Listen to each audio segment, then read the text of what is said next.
Dans cette vidéo, je vais vous révéler la technique précise que j'ai mis en place pour atteindre mon premier million l'année dernière à 25 ans. Je vais atteindre mon deuxième million a priori cette année. Juste avant, deux choses. La première chose, je ne suis pas millionnaire. Il y a une différence entre gagner 1 million d'euros et posséder 1 million d'euros. Il y a bien sûr des frais professionnels, il y a les impôts qui prennent une grosse partie, surtout quand on reste en France. Il y a les dépenses courantes et donc aujourd'hui, j'ai pas 1 million d'euros sur mon compte. La deuxième chose, c'est que je fais pas cette vidéo pour me la raconter ou pour me la péter. J'ai aucun intérêt professionnel à faire ça. Je fais cette vidéo parce que je sais qu'elle va faire du clic, vous avez cliqué dessus, et je fais cette vidéo parce que j'ai un message à distribuer, un message qui est important. Et ce message, c'est avant tout un coup de gueule contre tous ces faux entrepreneurs que vous voyez un peu partout dans vos pubs Facebook et dans vos pubs YouTube en ce moment, qui sont des gens qui se créent une fausse réputation, une fausse notoriété d'entrepreneur. Et ces gens-là sont dangereux parce qu'ils font passer le mauvais message aux gens. Alors vous avez peut-être vu ces articles sur Forbes France qui décrivent Enzo, le e-commerçant autodidacte accompli, l'ascension fulgurante de ce jeune prodige, la folle ascension de Kevin, 16 ans, e-commerçant prodige. Alors tout ça, c'est des conneries. Si vous regardez un peu plus en détail ces articles, vous allez voir qu'il y a un petit badge Brand Voice qui veut dire simplement que c'est pas un article écrit par un journaliste, mais c'est une publicité payante. Ça veut dire que le jeune prodige accompli, c'est lui-même qui a marqué noir sur blanc « Je suis un jeune prodige accompli » et qui l'a envoyé à Forbes France pour qu'il le publie en tant qu'article sur leur site. Et le but de faire ça, c'est quoi? C'est ensuite de propager cet article dans leur publicité pour faire croire au monde que ce sont des prodiges, que ce sont des entrepreneurs reconnus,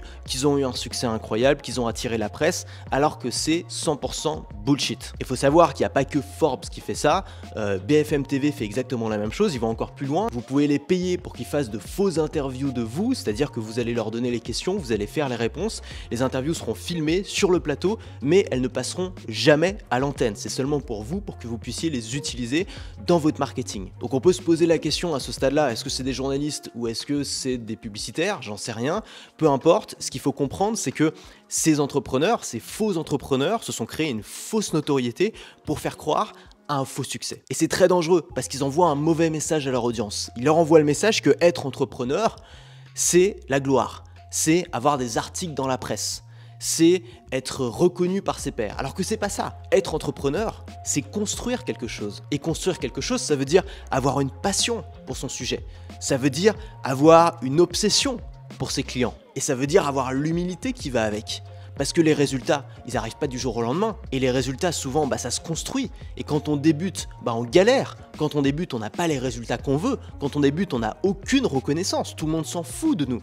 Et si on veut avoir des articles dans la presse, il suffit pas de le vouloir. Il suffit pas de faire un chèque. Si on veut avoir des vrais articles dans la presse, il faut faire ses preuves. Et pour faire ses preuves, il faut avoir la patience et l'obsession pour créer du bon travail et pour développer ses compétences. Et le problème de tous ces faux entrepreneurs, c'est pas seulement qu'ils se font de l'argent sur un mensonge. Le problème de ces faux entrepreneurs, c'est qu'à cause d'eux, des milliers de jeunes, souvent leur public c'est des jeunes hommes entre 16 et 25 ans, ils vont penser qu'il existe des raccourcis pour l'argent et la gloire, qu'il existe des raccourcis pour le succès entrepreneurial. Et finalement, ils vont penser qu'entrepreneur, c'est comme star de télé-réalité, c'est un raccourci comme ça qui permet d'avoir des followers. Alors que ça n'a rien à voir. Être entrepreneur, c'est construire une entreprise au service de ses clients. C'est créer des produits et des services qui vont apporter de la valeur au monde autour de nous. Ça n'a rien à voir avec simplement le fait d'avoir une notoriété comme ça, soudaine, et basée sur rien. Et donc résultat, tous ces jeunes, ils s'intéressent plus aux moyens de devenir un entrepreneur à succès, mais ils s'intéressent seulement aux résultats que ça va apporter dans leur vie. Et le problème, c'est qu'aujourd'hui, on est face à une génération que j'appelle la génération Loup de Wall Street, qui sont des gens qui ont été fascinés par le film Le Loup de Wall Street et qui pensent que l'entrepreneuriat, c'est ça. Mais ils oublient une chose, c'est que le Loup de Wall Street, c'est pas un entrepreneur. Le Loup de Wall Street, c'est un escroc. C'est un gars qui gagne sa vie en faisant croire à des investisseurs peu compétents qu'il a des titres intéressants, alors qu'en fait, le seul intérêt de ces titres, c'est qu'il va gonfler leur valeur artificiellement grâce à ces investisseurs, et que derrière, eux vont revendre ces titres massivement une fois qu'ils auront augmenté. C'est un escroc qui se fait de l'argent sur le dos de ses clients. Mais ça, tout le monde l'a oublié. Parce que ce que les gens ont retenu, c'est que le Loup de Wall Street, il est riche, il a une belle bagnole, il est admiré par ses pairs, il attire les femmes. Et c'est ça en fait qui va attirer cette génération d'entrepreneurs. Mais c'est pas une aventure entrepreneuriale. Ça n'a rien à voir avec une aventure entrepreneuriale et c'est dangereux de penser que c'est une aventure entrepreneuriale parce que ça crée des gens qui sont prêts à tout pour avoir ces résultats-là même à faire des choses malhonnêtes. Et le résultat de tout ça, c'est que évidemment, il y a des gens qui y arrivent. Évidemment, il y a des gens qui arrivent à avoir une exposition rapide, il y a des gens qui arrivent à gagner de l'argent rapidement. Probablement que ces gens-là qui sont payés des faux articles dans Forbes, probablement qu'ils ont un petit business, probablement qu'ils gagnent un peu d'argent. Mais qu'est-ce qu'ils seront devenus dans 10 ans? Moi, c'est ça qui m'intéresse. Est-ce que ce succès basé sur des mensonges, sur de la malhonnêteté, est-ce qu'ils auront réussi à le faire durer? Est-ce qu'ils auront créé une entreprise suffisamment pertinente? Est-ce qu'ils auront réussi à créer suffisamment de valeur? Est-ce qu'ils auront réussi à créer une marque suffisamment unique pour rester dans la tête de leurs clients? Eh ben ça, j'en suis pas sûr. Et comment on fait? Comment on fait pour construire un succès durable? La première étape, c'est une obsession. Et c'est pas une obsession pour les résultats. C'est pas une obsession pour le succès, l'argent et la gloire. C'est une obsession pour les problèmes de notre client.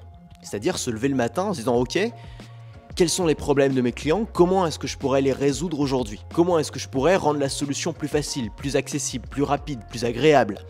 C'est ça une obsession d'entrepreneur. C'est pas une obsession interne. C'est pas une obsession pour ses propres objectifs, c'est une obsession externe pour les objectifs et les besoins de ses clients. Et les entrepreneurs qui ont les meilleurs résultats, c'est les entrepreneurs qui ont compris ça et qui sont sincèrement, au fond d'eux-mêmes, obsédés par le fait de résoudre les problèmes de leurs clients. La deuxième chose, c'est du plaisir. On ne peut pas tenir quelque chose sur la durée et le faire tous les jours pendant des années si on n'y prend pas du plaisir. Et le plaisir, c'est pareil. Il ne doit pas être seulement pour le résultat. Alors évidemment que c'est agréable de récolter les fruits de son travail. Mais le plaisir, il doit surtout et avant tout être pour les actions quotidiennes, pour ce qu'il en coûte d'obtenir ces résultats. Si vous détestez ce que vous faites, mais que votre seule obsession c'est l'argent, vous allez avoir beaucoup de mal à en gagner. Et ce que je vous conseille, c'est plutôt de faire un métier directement en lien avec l'argent, comme un métier d'investisseur ou de financier. Mais si vous créez par exemple des formations en ligne et que vous les vendez seulement pour l'argent, mais que vous détestez ça, comment vous allez faire pour continuer à faire ça pendant 5 ans, pendant 10 ans et pendant 15 ans? Donc on a l'obsession, on a le plaisir et enfin on a les outils. Et ces outils-là, c'est pas la notoriété, c'est la compétence. C'est-à-dire la compétence qu'on a construite autour de notre sujet, la compétence qu'on a construite en tant qu'entrepreneur et qui va nous aider à construire quelque chose de bon. Les candidats de télé-réalité ont droit à une exposition soudaine, mais ils n'ont pas fait leurs preuves avec leurs compétences. Mais cette exposition, elle est basée sur rien. Elle est basée sur du vide. C'est pas des artistes, c'est pas des écrivains, c'est pas des entrepreneurs, c'est pas des intellectuels, c'est pas des gens qui ont construit quoi que ce soit pour mériter cette notoriété. Et c'est pour cette raison que cette notoriété, dans la plupart des cas, elle ne dure pas. Les seuls candidats de télé-réalité qui arrivent à faire durer cette notoriété, c'est ceux qui embrayent sur une activité de valeur. C'est ceux qui créent, je sais pas, une ligne de produits, par exemple, ou ceux qui créent leurs propres émissions, ou ceux qui deviennent producteurs. Mais pour ça, il faut passer au level suivant, qui est plus « je suis connu parce que j'existe et qu'on m'a filmé », mais « je suis connu parce que j'ai fait quelque chose qui est digne d'intérêt ». Et la notoriété ne devrait pas être le chemin vers la gloire, la notoriété devrait être le résultat des efforts que vous avez fournis, des compétences sur lesquelles vous avez travaillé. Alors c'est quoi mon business? C'est quoi le business que j'ai choisi et qui m'a permis de gagner mon premier million l'année dernière à 25 ans et d'être sur la route du deuxième million cette année à 26 ans. Alors mon créneau il est simple, c'est que la plupart des gens pensent que monter un business en ligne c'est long et compliqué. Et ce que j'ai fait, c'est que j'ai créé une méthode la plus simple possible. C'est pas une méthode facile, c'est pas un raccourci, mais c'est une méthode qui permet à beaucoup de gens de se lancer, une méthode qui consiste à créer un contenu par jour et qui permet de se lancer en moins de 2 heures par jour sur son temps libre et de réussir. Alors concrètement, comment j'ai fait, comment j'ai appliqué cette méthode à moi-même? Ça s'est pas fait en 3 jours. Quand j'ai commencé, j'avais 17 ans, aujourd'hui j'en ai 26. J'ai commencé par construire une audience. Pendant 3 ans, j'ai publié sur un blog. Ensuite, pendant 2 ans, j'ai publié sur YouTube. Ensuite, j'ai découvert la publicité payante. Bref, j'ai développé une audience de plus de 30 000 personnes qui sont inscrites à mes emails aujourd'hui. Ensuite, j'ai créé une relation avec cette audience. Comment? En créant un contenu par jour. Ça fait des années que je poste quasiment un nouveau contenu par jour dans lequel je partage ma philosophie, mes méthodes. C'est comme ça que j'ai construit une relation qui est forte, qui est solide avec mon audience. J'ai ensuite essayé de comprendre de quoi cette audience rêvait le plus, qu'est-ce qui était le plus important pour elle. Et j'ai compris que c'était la même chose que moi. C'était d'atteindre leur liberté, de plus avoir à travailler pour un patron, de ne plus avoir à obéir à des ordres et de pouvoir organiser leur journée et leur vie comme elles le souhaitaient. Qu'est-ce que j'ai fait à partir de ça?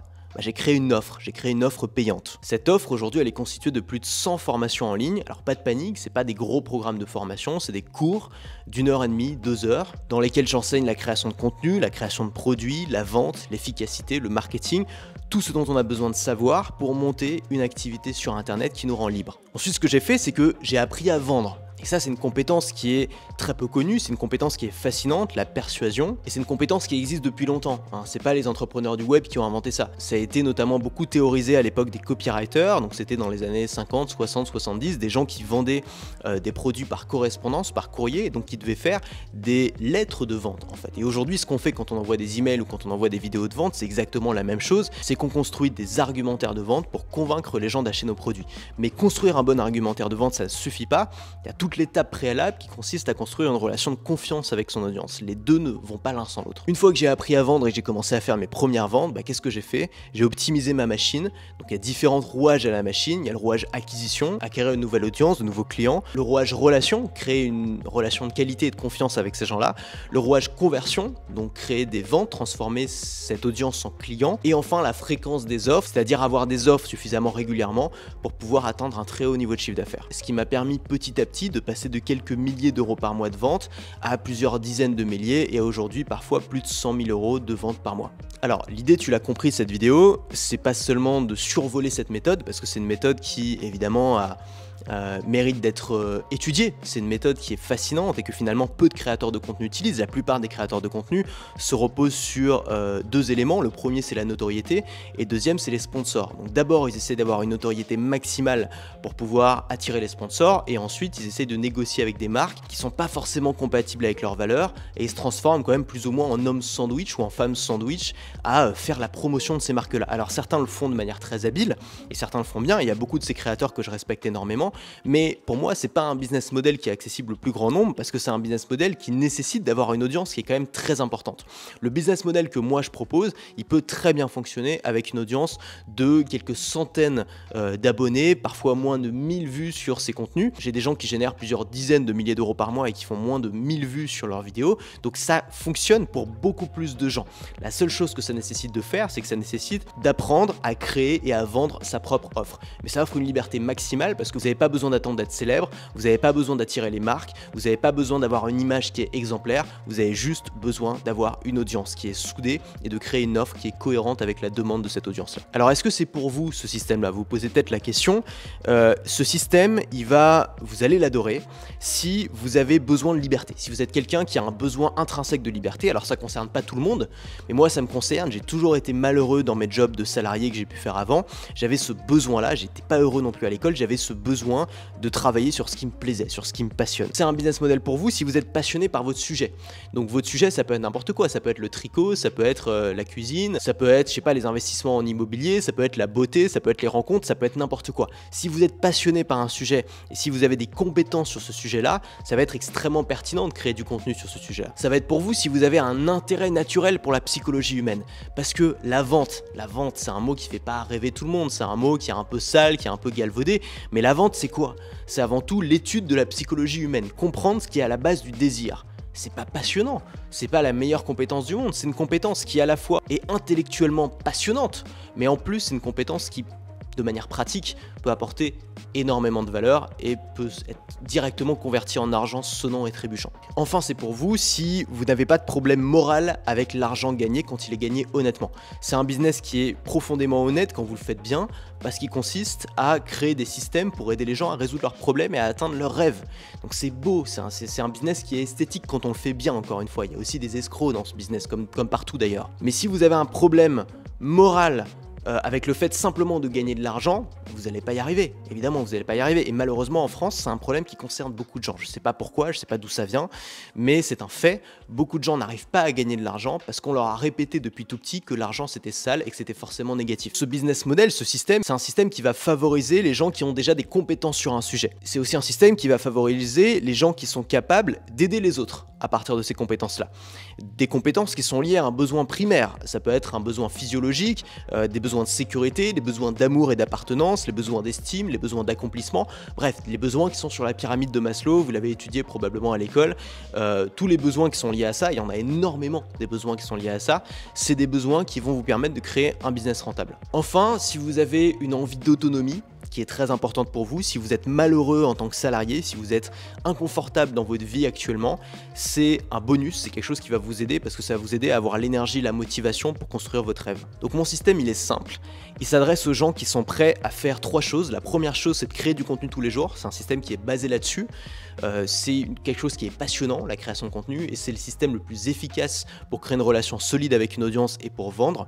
C'est un système qui va s'adresser aussi aux gens qui sont prêts à créer des formations en ligne. Alors ça peut faire peur, au début ça peut être inconfortable, mais vous allez voir, une fois que vous aurez pris cette habitude-là de créer des petites formations, c'est rapide, c'est des formations qui peuvent être créées en 1 ou 2 jours, vous allez vous mettre à aimer ça. Et puis c'est un système pour ceux qui sont prêts à vendre et qui ont envie d'apprendre cette compétence-là parce que c'est une compétence qui est passionnante, c'est une compétence qui peut être tellement utile dans la vie et pas seulement dans une carrière d'entrepreneur, mais même si vous êtes salarié, même pour négocier avec vos enfants qui bouffent des épinards, ça fonctionne. Alors par où commencer si ça vous intéresse? J'ai créé un kit de démarrage avec 5 ressources pour vous mettre sur les rails, pour vous aider à vous lancer à partir de rien. La première ressource, c'est un PDF qui va vous aider à trouver une thématique rentable en 12 minutes pour les gens qui ne savent pas encore vraiment de quoi parler. La deuxième ressource, c'est un recueil de 7 techniques pour passer de 0 à 1000 inscrits à sa liste email, c'est-à-dire amorcer votre audience. Dans la troisième ressource, je vous partage mes 50 titres d'email qui ont fait le plus d'ouverture. Ça peut vous aider, ça peut vous donner de l'inspiration. Je vous offre aussi mon livre qui est numéro 1 dans sa catégorie sur Amazon et qui s'appelle Créer son école sur Internet, en version numérique bien sûr. Vous allez aussi avoir accès à mon plan de vente en 15 étapes sous forme de matrice que vous allez simplement avoir à compléter quand vous allez vouloir vendre vos premiers produits. Et enfin, vous allez recevoir mes emails quotidiens. C'est des emails que j'envoie tous les jours à mon audience dans lequel je partage le meilleur. C'est gratuit, vous pourrez vous désinscrire à tout moment. Vous allez aussi recevoir un accès à un groupe Facebook privé qui est probablement le groupe le plus actif dans la thématique du web marketing. Donc ce kit, vous pouvez le télécharger maintenant. Il vous suffit de cliquer sur le premier lien en description. Vous allez arriver sur une page, vous laissez votre email, vous me demandez où est-ce que vous voulez que je vous l'envoie et je vous envoie ça tout de suite dans les minutes qui viennent. Et ensuite, on se retrouve tous les matins à 9 h dans les emails. Je termine cette vidéo en vous disant ne tombez pas dans le panneau de ces faux entrepreneurs, ne tombez pas dans le panneau de ces fausses idées sur l'entrepreneuriat qui peuvent faire tant de mal et qui peuvent empêcher tant d'entrepreneurs en devenir de réussir. C'est dommage parce qu'en fait ça crée une génération d'entrepreneurs malhonnêtes, ça encourage la malhonnêteté alors que derrière la malhonnêteté est non seulement quelque chose qui nous fait nous sentir mal, mais en plus c'est quelque chose qui ne fonctionne pas sur le long terme. Ça finit souvent par être découvert et c'est pas comme ça qu'on crée un business durable. Et si comme moi vous êtes jeune, vous avez peut-être envie que ça dure, vous n'avez pas envie de goûter au caviar pendant 2 ou 3 ans et ensuite de devoir revenir au pâte au beurre pendant le reste de votre vie. L'objectif c'est de rester, c'est de tenir, oublier le loup de Wall Street et toutes ces conneries et créer un business de valeur pour vos clients. Amusez-vous, vivez vos rêves, c'est tout ce que je vous souhaite et à tout de suite dans le kit de démarrage.